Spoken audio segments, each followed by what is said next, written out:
აღიარება სწორედ ეს არის მთავარი საფუძველი, რის შემდეგაც პროკურატურამ ცნობილ დიზაინერ დათუნა სულიკაშვილს საპროცესო შეთანხმება გაუფორმა. დათუნა სულიკაშვილს 20 წლამდე ან უვადო პატიმრობა ემუქრებოდა, თუმცა მას შემდეგ რაც მან დანაშაული აღიარა, უკვე ირკვევა, რომ ის საპატიმრო დაწესებულებას 9 ივნისს დატოვებს, სწორედ ამ დღეს გაიხსნება მისთვის ციხის კარი. სულ რამდენიმე წუთის წინ გახდა ეს ინფორმაცია ცნობილი. დღეს თბილისის საქალაქო სასამართლოში იყო დიზაინერის სხდომა ჩანიშნული. ცნობილია, რომ 9 ივნისს, როდესაც სულიკაშვილი დატოვებს საპატიმრო დაწესებულებას, მან ასევე უნდა გადაიხადოს ჯარიმა 50,000 ლარის ოდენობით. ამავდროულად რამდენიმე შეზღუდვა აქვს სულიკაშვილს, ცნობილ დიზაინერს საგამოძიებო უწყება დიდი ოდენობის ნარკოტიკული ნივთიერების შეძენას შენახვას ედავებოდნენ მას. ოპერატიული, ასე ამბობდა საგამოძიებო უწყება, ოპერატიული ინფორმაციის საფუძველზე დაადეს ხელბორკილები და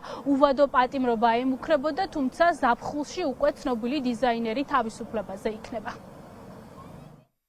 დამტკიცდა საპროცესო შეთანხმება მხარეებს შორის. დათუნა სულიკაშვილს განესაზღვრა 6 თვით თავისუფლების აღკვეთა, დარჩენილი ნაწილი კი იქნება პირობითად და 3 თვის, დაახლოებით 3 თვე და ცოტა მეტი, 9 ივნისს დატოვებს დაწესებულებას.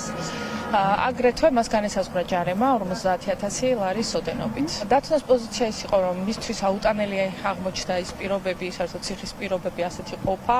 ყოველი დღე იყო მისთვის ძალიან გაუსაძლისი ყოფა და ყოველ დღეს და ყოველ წამს და დროს ანიჭებდა ძალიან დიდ მნიშვნელობას და მან ერთობლივად, რა თქმა უნდა, პირადი კონსულტაციის შემდეგ მიიღო ის გადაწყვეტილება, რომ ეს ყველაზე საუკეთესო გზა, ყველაზე სწრაფად დაეტოვებინა დაწესებულება. თავად მიმართეთ ხო თქვენ? დიახ, მისი ბრალდება ედავებოდა სისხლის სამართლის კოდექსის 213-ზე მუხლის მესამე ნაწილით გათვალისწინებული დანაშაულის ჩადენას, რომელიც თავისუფლების აღკვეთას ითვალისწინებს 8-დან 20 წლამდე ან უვადო. დათუნა სულიკაშვილის საქმესთან დაკავშირებით საგამოძიებო რეპორტაჟი შაბათის ეთერმაც მოამზადა, რომლის მიხედვითაც დადგინდა, რომ სულიკაშვილი კახეთში ტაქსში დააკავეს, მას 20 წლამდე ან უვადო პატიმრობა ემუქრებოდა, თუმცა საპროცესო შეთანხმება უკვე არის გაფორმებული და სულიკაშვილი საპატიმრო დაწესებულებას 9 ივნისს დატოვებს.